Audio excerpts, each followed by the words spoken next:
Praise the Lord. ரட்சகராம் இயேசு கிறிஸ்துவின் இணைநாமத்தில் உங்கள் அனைவரையும் வேதம் தியானம் பார்க்கிற நிகழ்ச்சிக்கு நான் வரவேற்கிறேன். அதற்கு அவர், என் கிருபை உனக்கு போதும், பலவீனத்திலே என் பலம் பூர்ணமாய் விளங்கும் என்றார் என்று சொல்லி 2 கொரிந்தியர் 12:9 நாம் வாசிக்கிறோம். தேவ கிருபை அப்போஸ்தலர்கள் பெற்றபடியினாலே அவர் பலன் அடைந்து தேவனுடைய சித்தத்தை அவர் நிறைவேற்றி முடித்தார் என்று நாம் பார்க்கிறோம். இந்த கிருபை குறித்து 55 அதிகாரம் 3 விதமாய் சொல்லப்பட்டிருக்கிறது.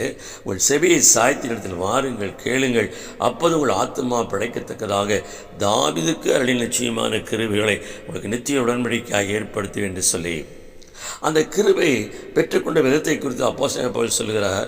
ரோமருக்கு நிருபம் 1 அதிகாரம் 5-6 மாம்சத்தின்படி தாவீதின் சந்ததியில் பிறந்தவரும் பரிசுத்த ஆவியினாலே தேவனுடைய சுதன் என்றும் மரித்தோரிலிருந்து எழும்பினபடியினாலே பலமாய் ரூபிக்கப்பட்ட தேவனுடைய குமாரனாய் இருக்கிறார் என்று சொல்லி அவர் மூலமாய் அந்த தாவீதுக்கான கிருபைகளை நாம் இன்றைக்கு பெற்றுக்கொள்ளும்படியாக தேவன் நமக்கு கிருபை செய்திருக்கிறார் என்று சொல்லி, பிரியமானவர்களே, அந்த கிருபை அப்போஸ்தலனை போல பலப்படுத்தினது.